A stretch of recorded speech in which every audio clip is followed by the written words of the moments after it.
Hey everybody, welcome to Disciple Like Jesus.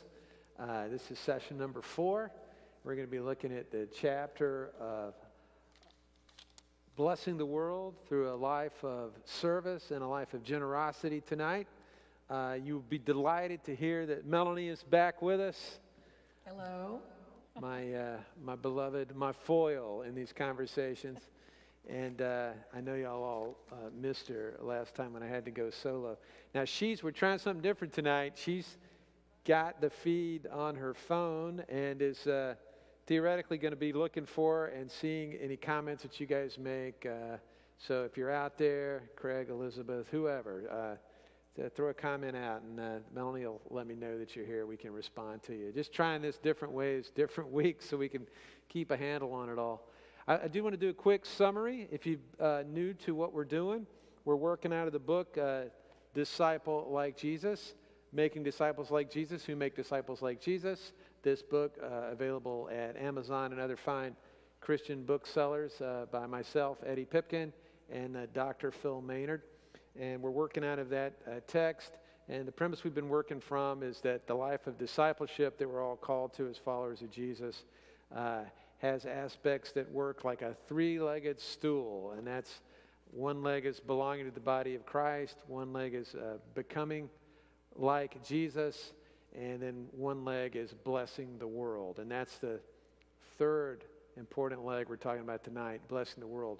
We take the things we've learned as we become more like Christ, we become established in the body with fellow believers, and learned all about hospitality, and through worship drawn closer to God, and we've been studying more Scripture, praying more, listening to the leading of the Holy Spirit, and all that makes us stronger to go out into the world and actually to get involved and to take action. So if you guys want to proceed to the next slide, we got a couple of questions to get you started with here. Melanie, I knew that you were so excited about this night, this topic. You guys, Melanie's sweet spot in terms of her discipleship are both of these categories of lifestyle tonight, service and generosity. She feels it, she loves it, she lives it. So there's a question here to think about the church you're a part of here, College Park United Methodist. It's interesting, we were just at a meeting about this topic last night, the Hope group that Meryl's been getting together. So can you just spitball for us? What are some ways that College Park is involved in service?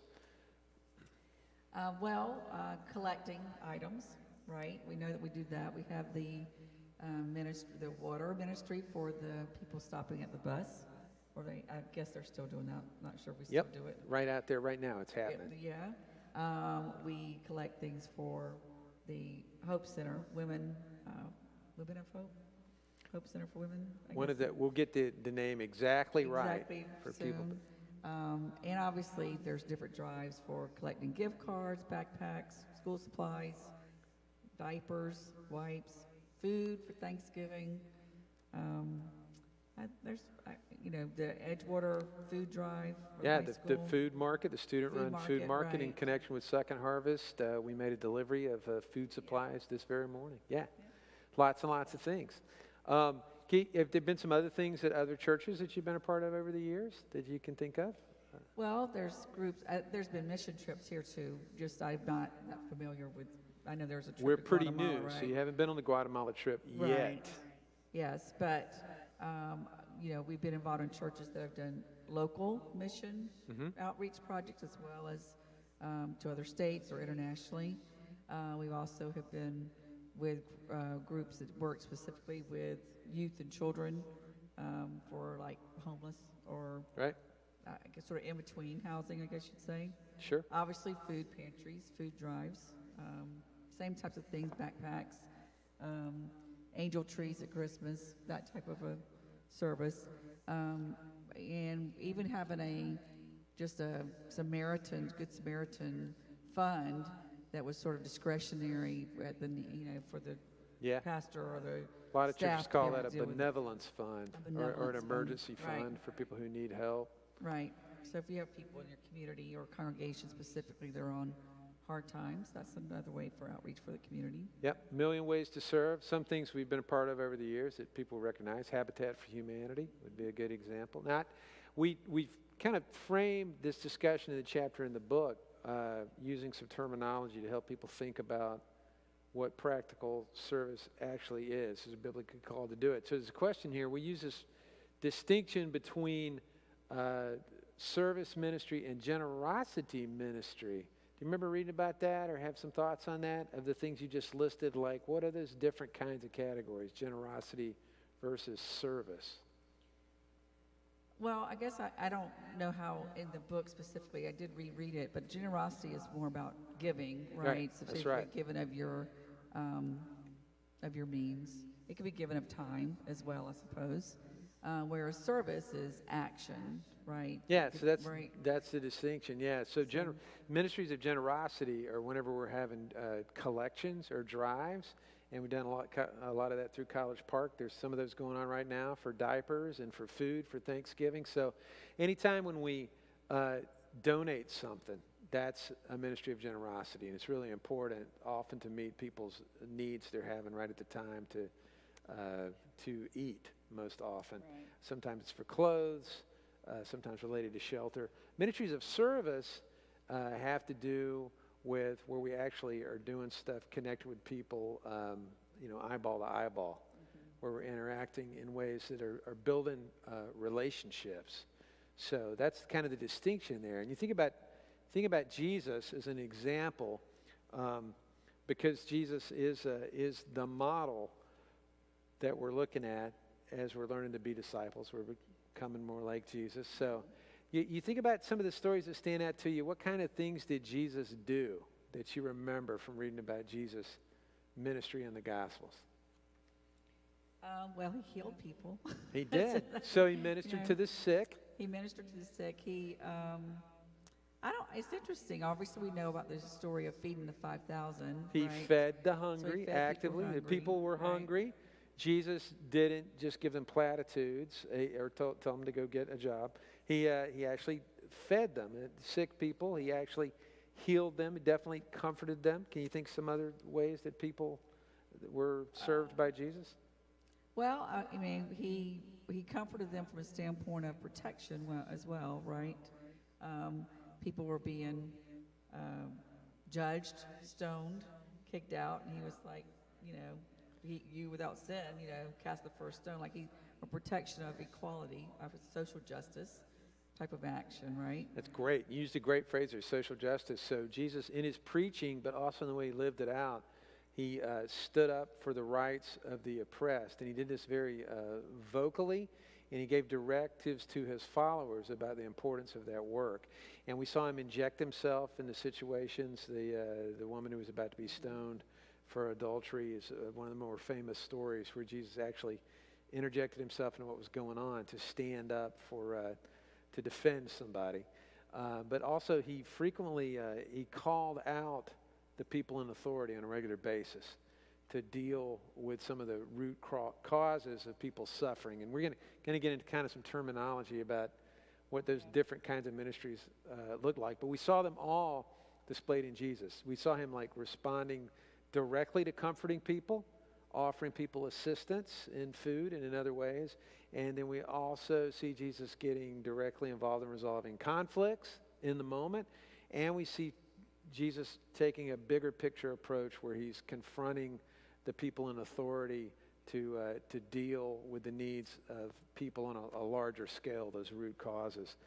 He does all that. A couple of other little things that, well, they're not little things, they're big things, but that can stand out. We see Jesus actually bringing comfort to the mentally ill, which is something you don't see raised as much. So we know that was a priority for Jesus, and that certainly all of these things are relevant in our time. They're not gone from the planet, They're still here as needs. And we see Jesus acting in humility even among his closest circle, most famously as he washes the disciples' feet on that last night. And that's a really humble service provided to the people he was closest to as an act of love and to demonstrate the importance of humility. Toss a couple of Bible verses after you. Actually, I might quiz you a little bit. So in John 15, Jesus says, "This is my commandment to you to be with one another, to love one another the way that I have loved you. And he says, greater love has no man than to Love your neighbor? That's a good one. That's a good one. You would definitely be loving your neighbor if you did this. No greater love than to lay down Your life. That's it. Your life for your fellow man. Good. High five. I asked you if you were asking me any hard questions tonight. Yeah, and I said I was going to bust you for. I gave you no preview, but you did good. He was asked at one point, "What's the greatest commandment?" And he said, "Love your neighbor as yourself." And really interesting in this context because what does Jesus mean by your neighbor? And he means everybody in one sense. He also sometimes we forget means your actual neighbor. Because sometimes they're the people we're least wanting to love. But Jesus says, love them, and you love them by serving them. And no greater love has a man than to lay down his life. And that's interesting because we think of that in grand cinematic terms very often. Like if I ever had an opportunity to fall on a hand grenade for you, I would. But it's kind of easy to promise because that's probably never going to be like something that's realistically going to happen. You can think about laying down your life in terms of a day-to-day, moment-by-moment, self-sacrificing kind of love. That's a whole different way to think about it, and it becomes a lot more challenging. Are you saying you wouldn't do that for me? I do. I absolutely lay down, or at least crouch my life, or, stoop my life a little bit. But anyway, that's the goal. That's the goal. In John chapter 13, Jesus says, I have set an example for you. Go and follow my example. Do what I have done. So he gives us a direct indication that our call is to live out these things that we just talked about that he's shown to us. So the next slide is a lengthy quote from the book, Disciple Like Jesus. And I'm not going to read the whole quote. You guys have it on screen there. You can read it as I'm talking. And Melanie, I'll summarize it for them and for you here. It's a paragraph we pulled from the chapter that talks about some principles, one of which is service to others is inseparable from discipleship. That if we're called to be disciples of Jesus, he says, as we just read, do what I have done. It's not enough to have a philosophy. It's really, really important. And perhaps the purpose, the reason for the whole thing is that we're out there to be loving and serving other people. So it's critical to discipleship. We can't be faithful disciples unless we're living out, laying down our lives in love and serving one another. Internal spiritual work is preparatory to action. So all this stuff we talked about growing deeper through prayer and through scripture study, it's really to equip us for this work out there in the real world. We're going to need every single asset that we could develop through our personal spiritual growth in order to be able to get out there and love people effectively. The difference between service and generosity we talked about. Both of them are important. In fact, we got a whole other section in this chapter that's specifically about generosity, but both of them are important, but it's not one or the other. It's not I can serve or I can donate things. We need to do both. And Jesus did both. He gave of himself very generously, and he served like every moment of every day.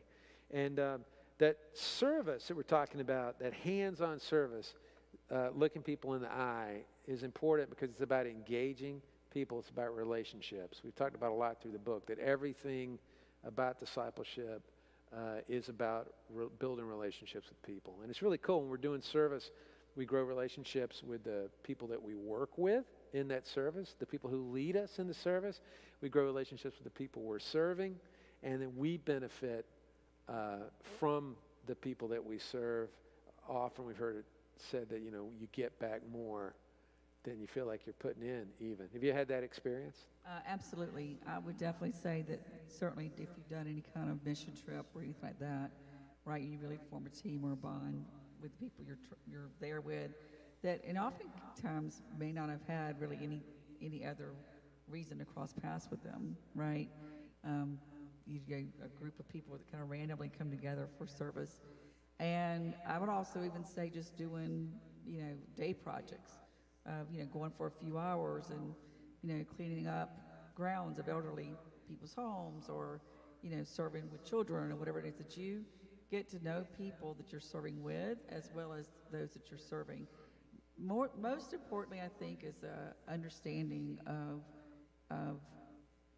it takes away any judgment you may have had.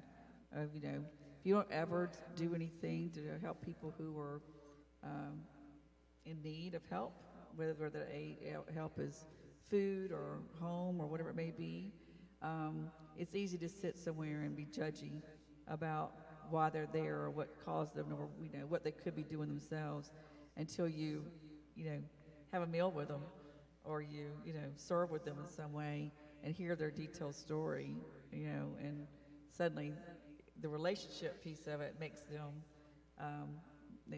easier for you to, I don't know if easier is the right word, but real, they're real to you, not just these theoretical people out there somewhere, right? So service is important for your own personal growth as much as it is for the value of people you're serving. Right? Yeah, that's interesting. You circle back around on two things there. One, it's great to put a box of food together. That's important. But if you're able to do that and then actually have a conversation with the person who's going to be benefiting from the food, you get a whole different perspective on it. And what you circle back around to was this idea of humility that we were just talking about with Jesus. Like that service is based on a foundation of that we have to be humble in order to love people and serve people. And those conversations are part of what it feels like a privilege at a certain point that you're getting the opportunity to help somebody else. And you get a lot of perspective on how you're blessed in your own life. For sure. And it's interesting. I get you as my witness here to back me up, if you agree. In both the topics of service and generosity, people, when we have fear about serving, when we have fear about being generous, a lot of that comes out of our thinking that everything's a zero-sum calculation, that I only have so much time, I better hoard it. I only have so much attention to give, I better hoard that. I only have so much money, so many resources, I better hoard that. And what happens is this, in my experience, there's this mystical, supernatural thing that as we very often give more sacrificially of our time or attention or resources, that it turns out not to be a zero-sum game. It seems to in some way mystically multiply. Would you agree with that assessment? I would. It's interesting that you brought that up about the time specifically, because when I reread this chapter preparation, I was thinking about generosity, because you mentioned earlier this is sort of my space that I am most comfortable in of all the disciplines we've talked about. But I have to, being real honest with myself, I am generous when it comes to things, giving of my money or giving of my stuff I'd give away, I don't know that at the age I am now, I'm quite as generous with my time as I once was, probably in my 20s and 30s. And I don't know if that's due to because I just work more hours, right? Or if it's because of, stamina. I'm not able to keep up. Maybe it's right? because you're old and so you're just running out. That's completely possible. Or if it's because earlier, I had kids that were driving me to say, they had things that were important to them, and like you participated in programs that they were also engaged in. But I'll have to do some self-examining of that a little bit, I think, in terms, I find myself feeling selfish with my time, I think, more than I used to be, especially Saturdays. Like, by the time I get to Saturday, it's like, I just want to, cocoon in a little bit, And so, in this world of generosity and serving, I know, exactly to the point that you made, I know that I will enjoy it, and I will be blessed by it, and I would walk away going, that was so much fun, we should do it again, But it's the taking the leap to get out and do the thing to start with, right? To sign up for it and to plan for it and to build it into your schedule. So my commitment is to try to be more intentional about that. Yeah, there's some fun ways to do that. And, it's fun to be with, we talked about accountability partners and kind of taking a team approach to thinking through these things, because you can think of some fun ways to kind of recharge yourself while you're also serving. And Absolutely. so we would say it's important to have a personal plan for how you want to be of service, and to emphasize, as we have every week, about this. So the church is going to have opportunities. There's opportunities out there beyond the church. And Jesus doesn't say you can only serve through the 3 programs that your church is offering. You know, it's important to support the group effort on behalf of the local congregation, but there's a million ways to serve. And what we're called to do is figure out, you know, what we're going to be most effective with our service in. Because it's miserable if you're doing something that's not your skill set or not your passion. And there's different ways to figure out what your fit is. And a lot of times churches will talk about spiritual gifts. That's kind of a really churchy, wonky approach. It's based on Paul's writings in the letters in the New Testament, 1 Corinthians and other places where they lay out, you know, here's some of the spiritual gifts. And, you know, people have the gift of discernment, or people have the gift of preaching, or people have the gift of hospitality. And so you can go through studies through the United Methodist Church, other churches, kind of categorizing those gifts. And it gets a little wonky trying to figure out how that translates into, you know, practical, everyday, modern life. So there's other frameworks we can use. The next slide shows you something that Rick Warren came up with at Saddleback Church called the Shape Matrix. And it breaks the letters down in a nice acronym. And the S is for the spiritual gifts, kind of those spirit-infused categories where God has equipped us for doing the work that needs to be done out there, but also for just like what our strengths are. We should take advantage of people who can work in partnership with us and tools we can use. The local church can help us with that. A lot of online resources. It's about being thoughtful, mindful about, you know, what your strengths are and what my strengths are if we're in touch with that. One of the cool things you can do that's mentioned here on the slide is ask other people what your strengths are. You might think you know what your strengths are. Sometimes it's a little bit surprising to do those interviews. A lot of times it's a reinforcement of what you thought, and then sometimes it's a little bit of a revelation of what other people perceive to be your strengths.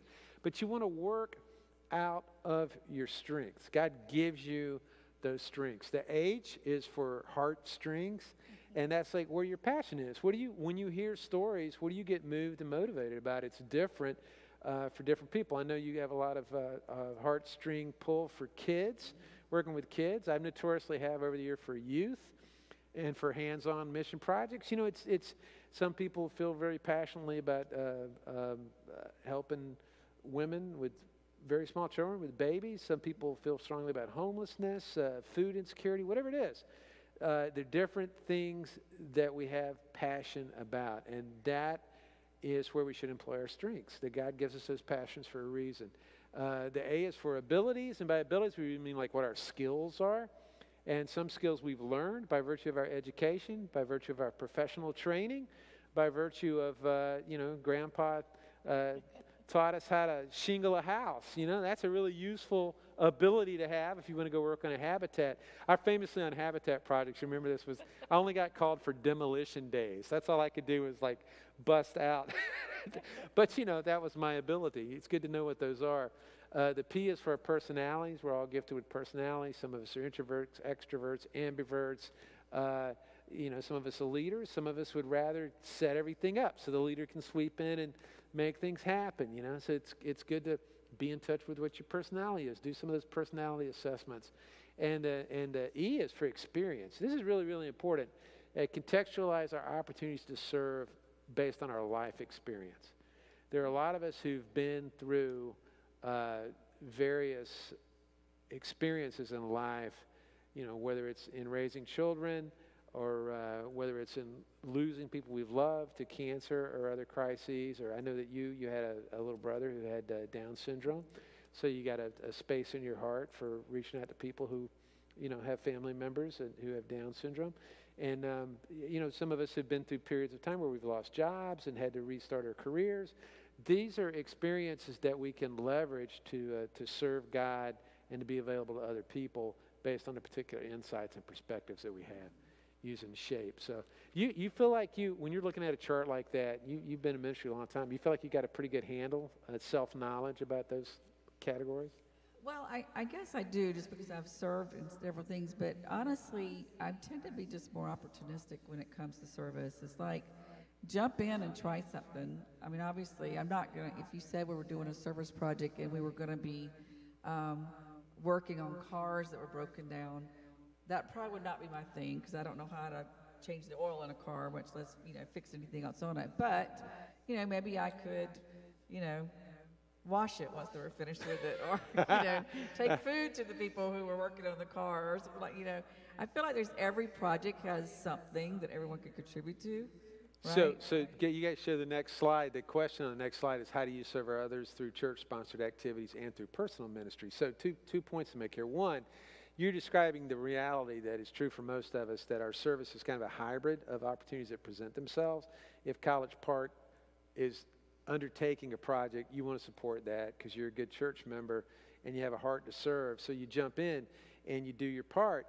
But then there's a whole other aspect of where you're strategic lifelong about identifying arcs of service in which you really put your passions and your skill set to use. And people who can figure that piece out really, really get fulfilled by doing that work. 'Cause it's the work God has gifted and empowered us to do. It's the sweet spot in terms of service that not only makes a difference, but energizes us. So it's really, really important that we have some periods in our life where we really have locked in on what those things are that give us joy. And it's really awesome for the people on the receiving end of us when we're in that phase, because they can tell that the joy that we have that's when you get asked the question, you're working so hard, but you're having so much fun, so it's important.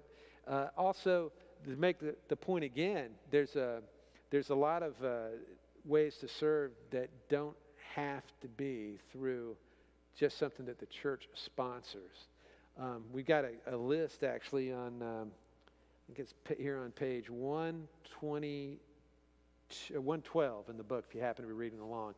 For instance, it's a list of these things also count: fixing dinner for a family in need, taking a neighbor to the doctor, mowing a neighbor's lawn when they're sick, taking care of a neighbor's children when they're having a crisis, watching your neighbor's pet, going to support independent community projects on your own, like Habitat or other things that you're familiar with, giving a couple of hours to serve in the local soup kitchen, or tutoring a local school student, teaching somebody to read. All of these things done independently or through work, whatever presents itself, these also count as service. So just to be clear, it's great to go all in on the stuff the congregation's doing, but that's not the only kind of official service. Anything we do to mindfully to help other people, to be there for other people, counts as service and is valuable to the kingdom of God. So. Just a real quick, Eddie, I would add to the list, just because it's seasonal, is that, and was reminded when we talked about this last night, that this is a good time to be seeing if you have elderly neighbors who need help putting up, holiday decorations or taking them down.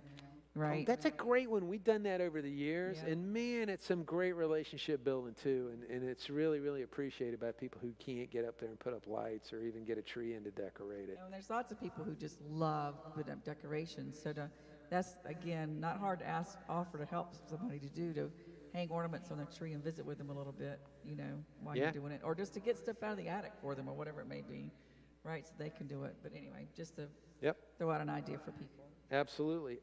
Next slide.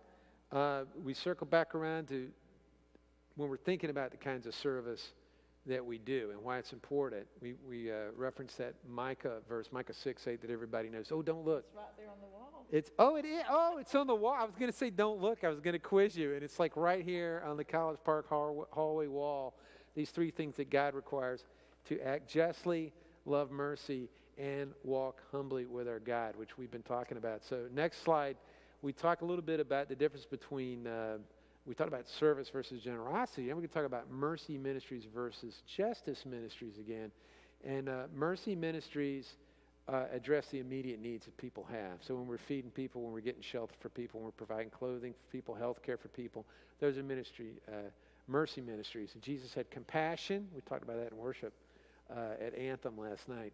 Jesus looked at people and had compassion for them. He recognized, acknowledged their need, and then acted to meet that need. And whenever we do that, that's mercy ministry. Justice ministries think about those projects from a bigger, from a bigger picture perspective.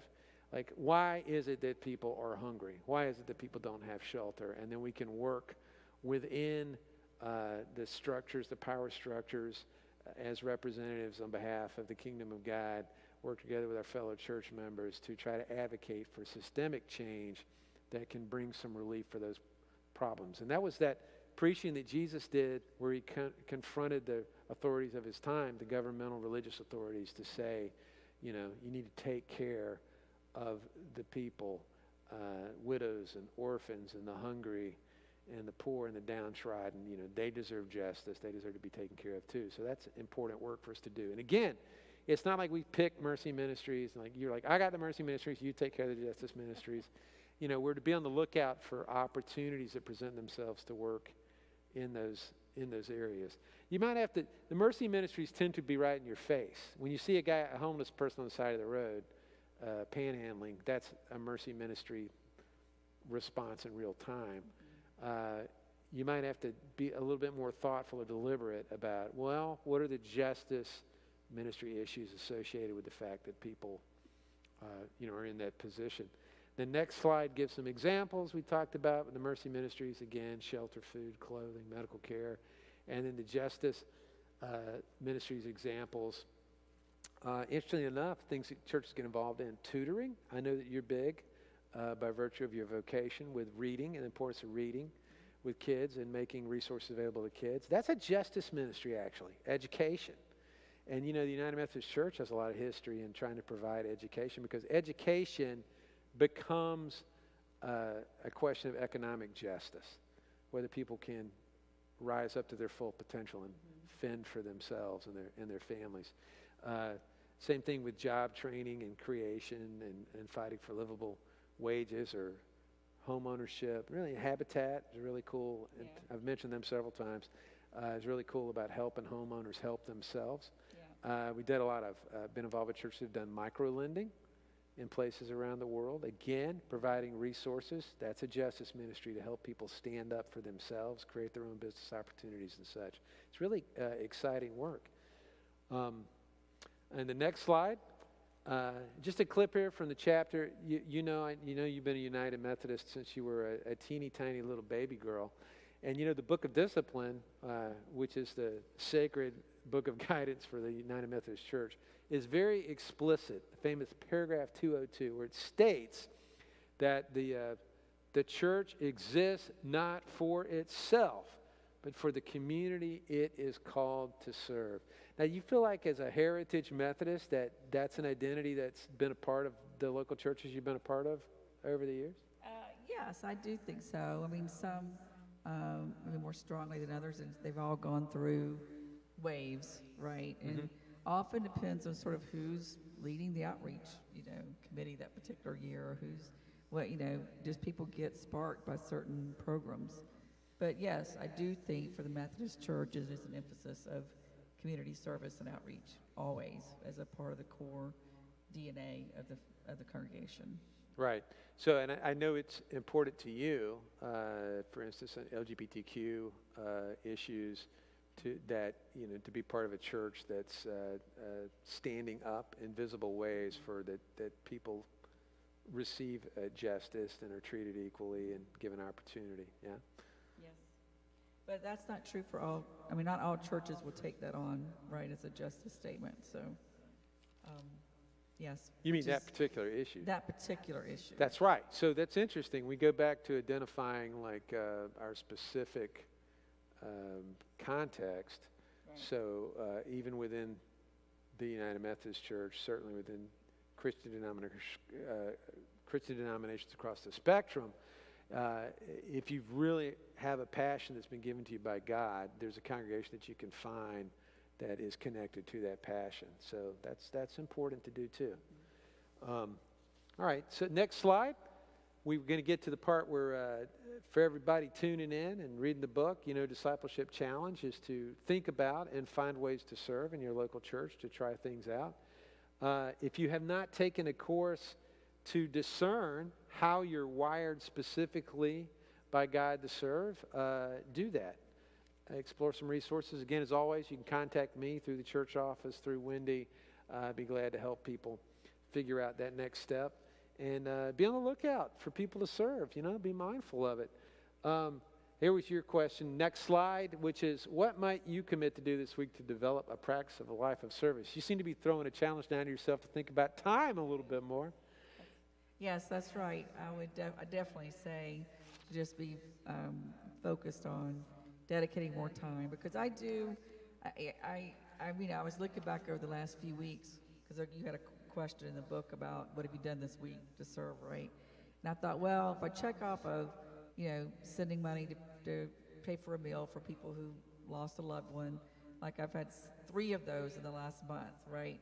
So that's a form of generosity, but it didn't take a lot of my time to do that, right? It was a easy yes, I'll donate to that, or even to send food for someone or flowers, whatever. But so my challenge is to figure out a way to be more generous with my time, specifically to be more on the serve side and not just the generous side, if that makes sense. No, I understand. You want to spend all your time with me. I want to, but you're not always a project. Too much of a good thing. All right, the second part of this chapter was a life of generosity. Next slide. That's the title slide for a life of generosity. I know this is a topic that it's interesting. We've been married. How long have we been married? 34 years. And coming into the marriage, that was something we decided early on as a young Christian couple that we were going to make a focus. And we started that when we had no money, and now we have a little bit more money. It's been interesting to watch the progression over the years. And I just had that conversation with a friend last week, that I said I was fortunate that early in our marriage that we were, from the very beginning, we were, there was never a debate. That was important to both of us, and that we made a commitment early on. So it never became a battle between the two of us. So I was lucky in that regard. So the whole idea of the discipleship practice of generosity, a generous lifestyle, which we're called to, grows out of certain principles, certain foundational principles in terms of thinking about the topic. The next slide, we lay those out in another chapter from the book. Generosity flows out of an understanding that God is the provider of all things and the owner of everything we have. That's the basic principle. If you go into any kind of course on biblical financial management and practices, Dave Ramsey, whoever, they're going to start off with that idea that everything comes from God. Everything given to us is a gift from God. We really want to get excited and less than humble about how hard we've worked to have the stuff we have. And it's true that we have worked hard, but everything is by the grace of God and a gift of God. Therefore, we are the managers or stewards, as they like to say. It's a good biblical term that churches like to use, the stewards of what God has provided. This gift from God, we manage it. We are stewards of those resources. They're not ours to do it willy-nilly to bring ourselves pleasure as we would, but that we have a higher calling to manage and be good stewards of those resources. As the owner, God has the right to everything we have, and as the stewards or manager of those resources, we're accountable to God. Another factor of discipleship, that accountability keeps cropping up. We're accountable to God for the responsible use of all those resources. And there's other Bible verses. There's a famous Bible verse that deals with the fact that to those who are responsible with managing a little will have the opportunity to manage a lot, and those who are not responsible with the little they're given obviously are not going to be responsible if given a lot. So it's kind of a calculation in the blessing meter as it flows. Next slide.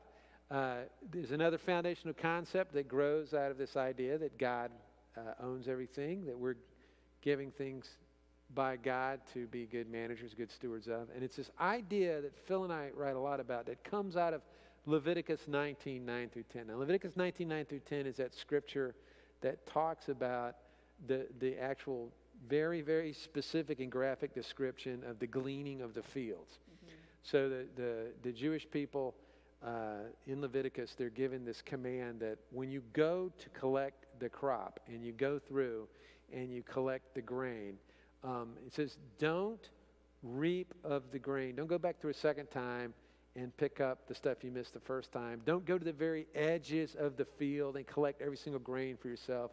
Leave a portion of it to give to the people who don't have enough.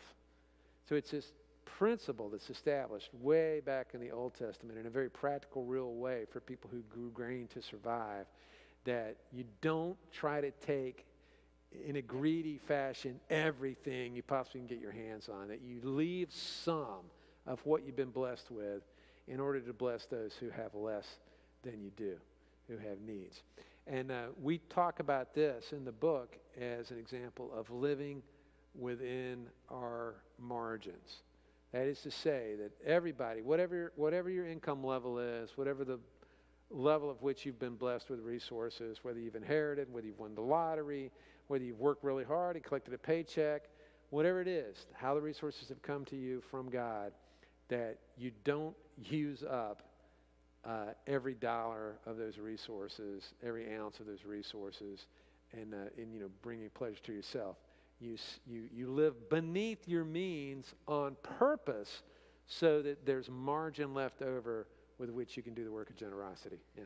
So I love this image of the gleaning. I think it's beautiful, and I love to think about farmers, leaving something for people to take who are hungry or who need it. My grandfather had a large garden, and he used to let people come and he would give them bushels and say, go fill up your bushel and load it in your car, if they needed it. People would come and ask Mr. Frank. Really? Yes. I knew he had a big garden, but I didn't know this part of the story. Yeah, he would just send them out with a bushel to fill up, and whatever they could put in their big bushel basket, they could have, right? And they would come ever so often and gather stuff from the garden. But in the same token, like, we don't have a garden, but I think of this in the same way as you would if you can afford, right, to have someone help you do projects around the house or do cleaning or yard work, whatever. If you could afford that, and it's a little bit more like giving back to people in your community. You and I have talked about this before, right? Of helping someone else, right? Not to keep it all for yourself, but you're kind of helping someone else by giving them an opportunity or a job or a way to make income or to have dignity in their work. Yeah, we right? you remember we inherited, when we moved in our house we're in now, the semi-homeless guy, Chris, who used to come by the house and want to trim the hedges. And Right. he was good at it. So we would always put him to work in that way. Right. And you could always just have said no. You could do the hedges yourself. You have the tools to do it. But by giving him a little bit, instead of just giving him money, right, but giving him a little bit of a job to do, or I think of that sort of in the same vein as you do the gleaning, right? It's like you could pay someone to come help you, I don't know, clean or whatever it may be. It's a sharing of your wealth with other people in a way. That's really interesting, and it's almost a way to also tap into the idea of social justice, because you're giving people some dignity in the process, right? So that was a thoughtful response. Next slide. The question in the next slide to continue on with that is, so how do you think about using financial resources as a spiritual issue? How does this idea of reaping the fields, the gleanings, how does it connect to our modern experience financially in the modern world? Well, what is it the same thing as, I think of it as a tithe, right? Is that what you mean by financial resources? Well, just in terms of you have X amount of money available to you because you draw a salary or from other sources, so. Well, yeah, absolutely. You should not be, living in the biggest house you could possibly live in or spending every... Wait. I shouldn't live, I thought I was supposed to live in the biggest house I could, borrow money to live in. And you're saying I shouldn't live in the biggest house I could live in? I'm saying no, that you should live, less than what Wait, I your shouldn't max drive the possibility is. biggest possible car that I could drive? Why wouldn't I get the biggest jacked up, most expensive car I could get? Because then you have nothing left for service when people ask for help. Oh, Right. so that's how You margins... also would be less happy with all that, trust me. I drive a 1997 Jeep Wrangler for reference. But so, I mean, so you in your married life, in your life, managing your own financial resources, you embrace this principle of we'll live less than how we could actually afford to live. I think it's just a freeing of, kind of well, one, you have security then. You don't ever feel like you're stretched or at your limits. You don't feel like you're keeping up with anybody. So living within your means or less than your means, right? You're choosing to do that, right? Now, certainly, as you said, we certainly started off with next to nothing, and we're stretched, but, God blessed us, and we were able to, give our tithes and make that our priority still, and still stay less than our means. Yeah, so I think it's really great you've circled back around to the idea that's true. If you go do any of these biblical financial management courses, which I highly recommend for everybody to do, you learn this principle of that not only by living within margins are you able to free up resources to do God's work, but you also just are living a saner, less stressful life, right? The biblical principles are right in line with best financial practices for anybody. That's right. Right? Not getting in over your head. Well, let's look, next slide, at some of these values that God seeks for us in terms of financial management as the Bible would have us do it. Thankfulness is a big component. Practicing gratitude. It's a season for that right now, but at all times, practicing gratitude, living each day, being thankful in very overt ways for what we have and what we've been given. Contentment is connected to that. Contentment is being happy with what we have instead of always being on the treadmill of feeling like we need more in order to be happy. I love that phrase. You see it memed out sometimes. It's like a prayer, like, God, instead of giving me what I need to be happy, make me happy for what I've been given. Yeah. So if you have that sense of contentment as a starting place. And I love that verse from Paul. Lord, I've learned to be happy with nothing and happy with all things.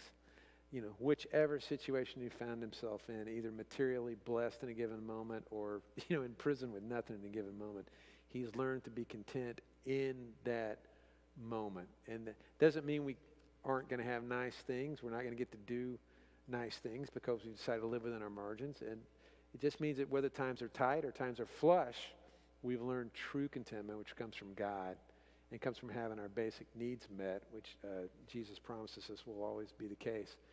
Compassion is one of those values, looking at other people and being able to take their perspective, put ourselves in their shoes, and that can really change our thinking in terms of how we think about resources that we've been given, what we've been blessed with. And liberality, I picked this word out for the book. When we were writing the book. What does that word mean? It means that we are wired to give things away. It's what liberality means. Phil, when we wrote the book, had just generosity repeated there. And I said, no, let's take a little bit more of a specific word. It's Christians. You look at Jesus' life, this is clear. And in the description of the travels of the apostles and the early church, we are wired as followers of Jesus to give stuff away, to give ourselves away, to give our time away, to give our material possessions away, to give our financial resources away. That's who we are. That's part of our character. Do you remember years ago, our friend David Thompson had, we were probably in our 20s, who said, I think they were having a yard sale. Somebody was having a yard sale. He's like, why are you doing that? You don't need that stuff. You don't need the $200 you're going to make from your yard sale, right? Just give that stuff away. If it's good and it's worth having, donate it to somebody. You don't want it anymore. Obviously, you don't want it anymore. You get rid of it. And I've thought about that a lot since then, because certainly now it is much easier. I mean, if anybody's ever had a yard sale, it's a lot of work. And most of us don't really need the $200, $300, whatever dollars are you going to make in that half day. of having your yard sale. You're just doing it for the fun of checking it off and saying you did it. But you could donate those things or have the yard sale and donate the money. Yeah, right? or I'm thinking that comes back around to the story you were telling earlier about the hedge trimming. Last time we moved, we had the yard sale. We let the high school girls who were desperately broke set up the yard sale and sell the stuff and keep the money. Right. But see, it's just a kind of we weren't thinking about the resources in terms of like trying to squeeze every dollar out of them, you know. So that's to me, that's the gift that a life of generosity brings to it, is that you're able to participate in a story like that and laugh about it and be happy about how the story plays out. Next slide is the how we get off course. Because when we were talking earlier about all this, about generosity and liberality, we're at it's one of the places where it becomes most clear cut that our calling as disciples is in direct contrast with cultural influence and cultural expectations.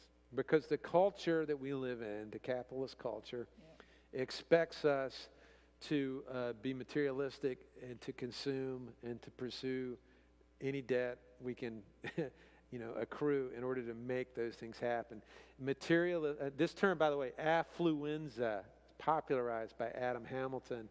The affluenza, it's a great term. It's a sickness that we often suffer from and that the culture actually encourages in us, which focuses on materialism, that the things that we can touch with our hands are what bring value to our lives, that stuff is where we get our value from, as opposed to unseen things, spiritual things. Consumerism is getting caught up in this purchasing things in order to have more stuff, and just this idea of like having to have the newest, next, best thing. iPhone's the classic example, because our identity becomes intertwined with this idea of that, we know we're worthwhile if we've got the latest of whatever, fashion, vacation, whatever it is. And easy debt is part of that. The whole system's set up to put us deeper into debt. And that comes with all sorts of pressures, relational pressures, pressures on the family, pressures that put us at odds with having any margin to do God's work. And the Bible actually is really, really specific about not getting into debt. It's a hardcore biblical principle all throughout the Old Testament. Don't get into the business of borrowing money. So, again, principles that show up and are useful in practical ways, deeply useful in spiritual ways. The next slide is an apple that's sliced into, guess how many slices? 10. That's right. You're very, very good. That's more than 10 slices. It is probably more than 10 slices, but you're a math person. You would know. So the reason that we have the picture of the apple, because you mentioned earlier this principle, anybody who grew up in church, been around church, has heard this concept of the tithe, which is a biblical principle that goes back again to the harvest. And it was a principle that God set up in the Old Testament that basically is a guiding principle that you set aside 10%, 1/10 of your resources in order to give back and to do God's work and to take care of other people and other needs. And we use the apple slice. Sometimes we'll do this with pizza to say, if you show a kid, if you say, here's a pizza or an apple, there's 10 slices, and hey, guess what? God only wants one of those slices. You get to keep the other 9. Any kid sitting in the room with you would go like, well, that makes sense. Yeah. And that's because the kid never had a job and had to buy the pizza. When you have a job and have to buy the pizza or the apple, all of a sudden you become really stingy about, no, I need all 10 pieces. Now, there's a lot of debate, great deep discussion about, how literal, how do you calculate the 10%. But what Phil and I argue in the book is that 10% it actually ends up being a nice, perfect guideline for thinking about the practical aspect of how much of your resources you're going to give back to the good work of God and serving others in the community, because it's just enough to hurt to feel the sacrifice. So what do you, any thoughts on you've been on a lot of finance committees and a lot of stewardship campaigns. Any thoughts about that 10% as a guideline? Well, I love the fact that it's percentage based as opposed to like give this much, right? Because right. therefore it feels I guess, just, across the board. And yes, I could remember very early days of when we, were really very much living paycheck to paycheck and made It was like $10 a week we were talking made a about. commitment to our, 10%, and then immediately being asked to serve on finance committee and realizing, in this congregation of doctors and lawyers and people who clearly were making far more money than me, that we were among the top givers of the church was a little bit alarming right at that time, because we certainly didn't have much to be, to be claiming for that. And so, yes, I do think that 10% is enough. I think people should get into the discipline of it, and I'm not saying that from a bragging point of view, but as just an experience point of view, that it is enough that you have to be conscious about it. You're Right. making a commitment about it, and you're giving. You have to make a choice that you're giving that's a priority and that it matters to you. Yeah, whether, it's deeply entangled with that living within your margins. Yeah, And right. you have to be strategic. For instance, we joked about buying cars, that you're thinking when it's time to buy the next car, I could make this payment, but I'm not going to get that payment because I want to leave some room in there to do good work. By the way, this universal principle, again, even people who are not practicing Christians who talk about how to live a happy, fulfilled life and support causes that matter to you, suggest this framework for holding back 10% to give to good causes. So it's a good foundational principle, which, as you noted, very few even Christians actually practice. Right. But I would ask you, you can go ahead and put the next slide up, which is already what we're talking about. But I always ask this now, as somebody who's practiced kind of the principle of tithing, the principle of generosity, liberality for a lot of years, do you regret having done that? Have you ever talked to anybody who's lived that lifestyle who's regretted being generous in that way? No, I've never had anyone say that they regretted it or wish they hadn't done it, for sure. Early on, I was taught this from the very first babysitting job I had. I was probably, 8th grade, and I did a babysitting for a teacher at school. And on Saturday night, and the next morning, we got ready to go to church, and I always stood at the door to collect my quarter for my dad or whatever, right? And he said, "I'll give you, your quarter or 50 cents, whatever it was." He said, "But don't you have your own money?" Right? And I think I'd made $1.50, just to be clear, right, for the whole night, like 50 cents an hour or something, for the 3 hours I was babysitting. And he said, 10%, 15 cents, I'll make change for you, right? And his expectation was that I put my 15 cents in out of my $1.50, from that moment on. And I think from that year on, my parents, when it came time for stewardship, was like, here's your stewardship form. And I wasn't working. I was only doing babysitting jobs or odd and end jobs here and there. And they said, you don't have to put an amount down, but you need to say you're going to pledge 10% of whatever it is you earn. And Yeah. it was just ingrained in me. So I could right? do a 5-week series just talking about this. Maybe we will. There's nothing in terms of discipleship and practical life practice that is more freeing, more eye-opening, more perspective shifting, more gratitude producing than this discipline of generosity. It's just amazing the change that it can, and it makes what you do with your money, how you spend your resources and time, all the more precious because of the mindfulness you bring to it in the process. And show the next slide. We like to use an illustration talking about this called spoon thinking versus ladle thinking.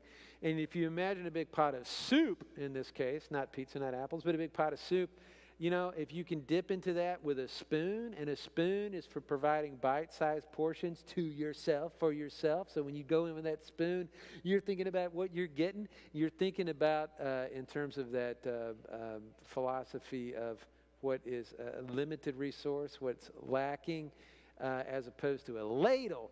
You dip in with a ladle, you're thinking about serving as many people as possible. And that's kind of our whole approach to these blessings God given us, these resources. Are we spoon thinking? Or are we ladle thinking, And one more guy that, I'm sorry. Yeah, one more guy to think about here that I know is close to you. Go to the next slide. John Wesley, particularly in his sermon on money, had a great aphorism of his very own for thinking about resources and how God's blessed us. And do you remember the three things that he... Make all you can, save all you can, give all you can. Very, very, very, very close. 98%. Earn all you can. Earn all you can. Earn all you can. Save all you can. Give all you can. So he believed in the principle of use the abilities, the skills you've been given, the talents to accumulate as much wealth as you can, to be used for good, responsible, godly purposes. The second aspect of that, to save all you can. Now, modern people get confused about that. We think when we see that, because we've been trained to think about 401ks and retirement portfolios, we think he's talking about setting money aside. That's not what he means when he says save all he can. You know what he means?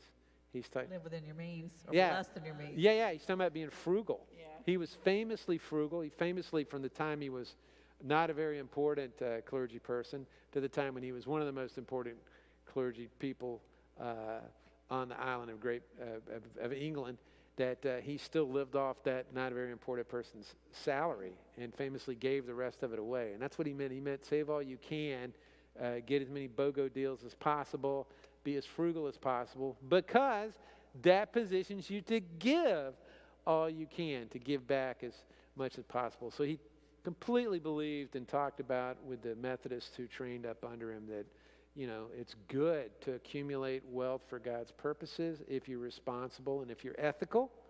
And then it's good to do that so that you can do as much good work as possible with the resources that you have out there in the big wide world. So next slide, your discipleship challenge, if you're studying this chapter, is to think about mindfully ways to give you your resources, your time, your energy in your local church, hopefully this church, College Park, UMC. Would challenge you to think about taking a biblical principles for financial management course. If you've never done that, again, I can help you get connected with that if you're curious. And then think about a way you might provide for needs specifically in your community. And in the last slide, you can advance to challenges you to think of like one practice you might think on. Did this, you talking about this, did it make you think of anything in this category? Generosity. Yeah. You already had one for service, so you're good for this chapter, but anything? Well, I guess for generosity too, I still was applying that to time as well. Yeah. Not just financial, right? Yes. So. Yeah, it's interesting. Jesus lived so far within his margin that he had very little money to give anybody. So that's not like a... Well, you mean he didn't earn money? Yeah. Well, that's not the same thing as living so far within his margin. Well, no, but he could have. He was, we presume, a carpenter. He could have just opened up a shop and, you know, had a big carpentry enterprise and then, you know, giving people money that way. And it's really interesting. If you think about, there's a lot of speculation about who the people who had money were that supported Jesus and the disciples in their peripatetic work of traveling around and preaching and healing. So, you know, it all fits together. There's some people with less resources who have perhaps more time to give and to be present more hours of the day in service, being generous that way. And there are people who have perhaps more financial resources to dip their ladle into and that can support that work in that way. Now, again, as always, disclaimer, it's not service or financial generosity. It's both and all. We're good Methodists, both and, as always. So the important thing, we've said again and again and again, is find your context, find out what God's calling you to do. It's a little bit different for everybody. If you need any help in that process, we're happy to be here for you. For our final session next week, we're going to talk about how to team up with other people, how to get teamed up with other people in ways to help come up with a spiritual growth plan, and how to learn from the wisdom of other people, and then how to share what we've learned to help people that are not as far along the path as we are. That's also an important, very important part of making disciples. So that's the last 2 chapters in the book if you're reading along. Join us again next week. I'm Eddie. This is Melanie. And we're the Disciple Like Jesus crew. God bless you. Thanks to the tech folks, Charles and Emma, and have a great rest of the weekend.